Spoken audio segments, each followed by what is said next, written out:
அன்புக்குரிய தமிழ் சொந்தங்கள் அனைவருக்கும் இனிய காலை வணக்கம்.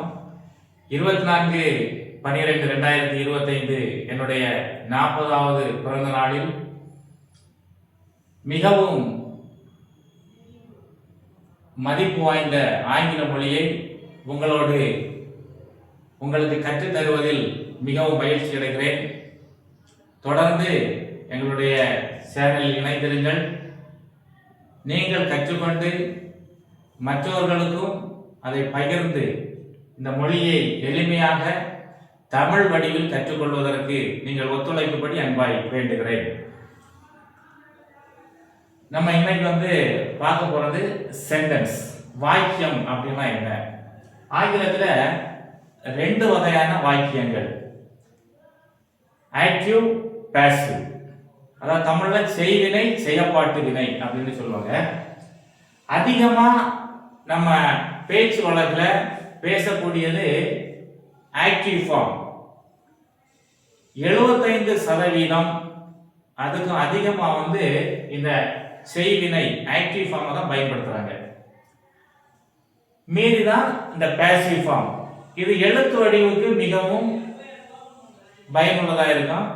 பட் பேச்சு வழக்கில் ஆக்டிவ் தான் பயன்படுத்துறாங்க.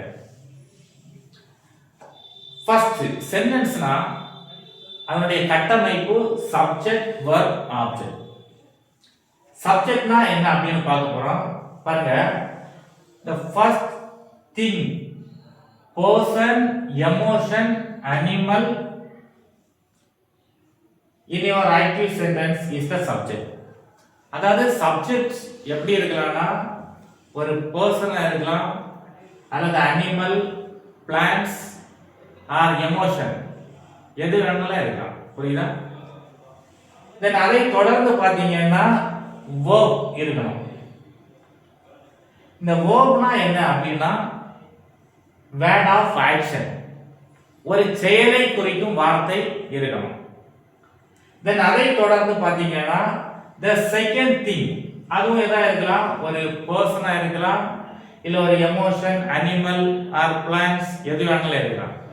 பட் புரிதல் என்னவாக இருக்கணும்னா வர்புக முன்னாடி சப்ஜெக்ட் வரணும், வர்புக பின்னாடி வர்றது ஆப்ஜெக்ட். ஓகே, உங்க அனைவருக்கும் இந்த சப்ஜெக்ட், வர்ப், ஆப்ஜெக்ட் புரிஞ்சிருக்கணும்னு நம்புறேன். பார்த்துக்குங்க. தேங்க்யூ.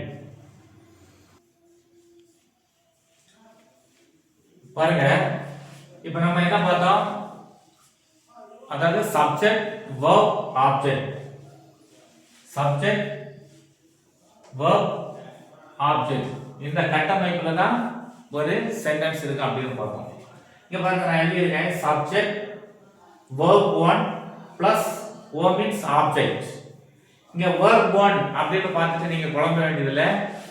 அதாவது verb 1, verb 2, verb 3 இருக்கு. அதை நம்ம நெக்ஸ்ட் செஷன்ல பார்க்கலாம். இப்போ அந்த சென்டென்ஸ் கட்டமைப்பு எப்படி இருக்கும் அப்படின்னு நான் ஒரு 10 எடுத்துக்காட்டுகள் உங்களுக்காக கொடுக்குறேன். ஓகேங்களா? பாருங்க, I want some coffee. First example. Want means விரும்புறேன். நான் some coffee அப்படின்னு பார்த்தோம்னா நீங்க அந்த மெஷர்மெண்ட்டை பார்க்க வேண்டிய அவசியம் இல்லை. இது ஒரு பொலைட்டா கேட்கறதுக்கு, I want a coffee, I want some coffee அப்படின்னா நம்ம அந்த பொலைட்டா கேட்கறதுக்கு I want some coffee. இப்போ பாருங்க, I subject இங்க கரெக்டா மார்க் பண்ணிருக்காங்க. want என்ன சொல்லிருக்கேன், ஆக்ஷன் வரும், ஒரு செயலை குறிக்கிறது, விரும்புதல் அப்படின்னு சொல்லக்கூடிய ஒரு செயலை குறிப்பது. தென் some coffee, இது object.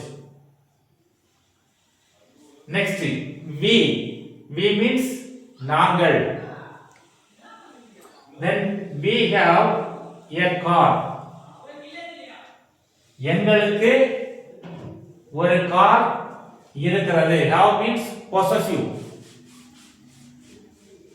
the have form verb எப்பவுமே யூஸ் பண்ணும்போது நமக்கு possessive, ஒரு கார். எப்பவுமே தமிழ்ல மீனிங் எடுக்கும்போது ஃபர்ஸ்ட் சப்ஜெக்ட் மீனிங், தென் ஆப்ஜெக்ட். எங்களுக்கு ஒரு கார் இருக்கிறது. then third one பாருங்க they subject they means அவர்கள் they learn English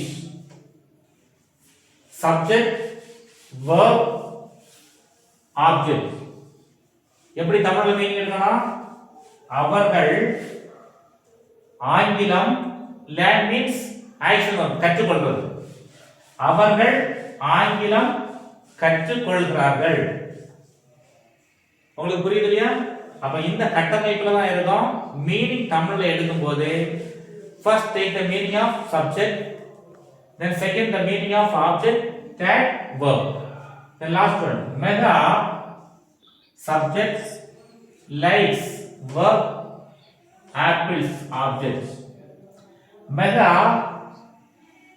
மெகாவுக்கு என்ன பிடிக்கும் ஆப்பிள்ஸ் பிடிக்கும் புரியுதா அப்ப மீனிங் எடுக்கிறது எப்படின்னு தமிழ்ல புரிஞ்சிட்டீங்க தென் சப்ஜெக்ட் வெர்ப் ஆப்ஜெக்ட் உள்ள அந்த கட்டமைப்பும் புரிஞ்சிட்டீங்க okay thank you so now quickly I will write 6 okay பாருங்க next example they teach chemistry they subject அத தொடர்ந்து என்ன வரும்னு சொல்லிருக்கேன் teach verb chemistry chemistry-னா subject தமிழ்ல என்ன சொன்னாங்க வேதியியல் அவர்கள் chemistry teach பண்றாங்க Tamil meaning first meaning of subject then object third verb ஓட மீனிங் எழுதணும் அவர்கள் chemistry teach பண்றாங்க then fifth one she subject அவள் goes verb action verb to Vellore object பாருங்க அவள் வேலூருக்கு to means இக்கு வேலூருக்கு போகிறாள் இத வந்து இந்த ஷீக்கு பதிலா நீங்க எது வேணாலும் யூஸ் பண்ணலாம் ஒரு ஃபீமேல் ஜெண்டரோட name Revathi goes to Vellore Saranya goes to Vellore எது வேணாலும் இந்த பிளேஸ்ல வந்து நீங்க வந்து யூஸ் பண்ணிடலாம் சரியா ரேவதி கவிதா எது வேணாலும் யூஸ் பண்ணலாம் then we eat eggs we means நாங்கள் first subject meaning then object meaning முட்டைகள் eat சாப்பிடுகிறோம் நாங்கள் முட்டைகள் சாப்பிடுகிறோம் புரியுது இல்லையா then next example Gokul sells shoes Gokul is a subject sir sells one Gokul sells shoes subject Gokul sells verb shoes object Gokul shoes அவர் என்ன பண்றாரு விக்கிறாரு subject verb object புரியுதா கோகுல் என்ன பண்றாரு shoe விக்கிறாரு then next Austin dances well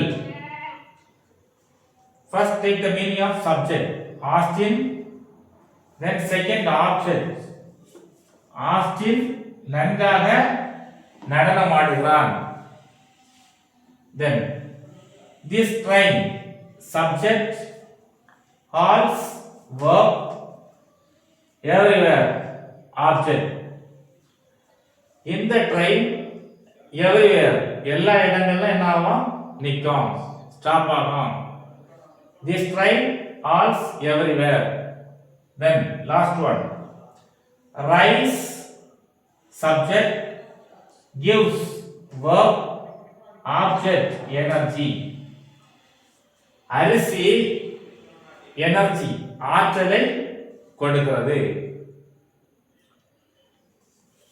உங்களுக்கு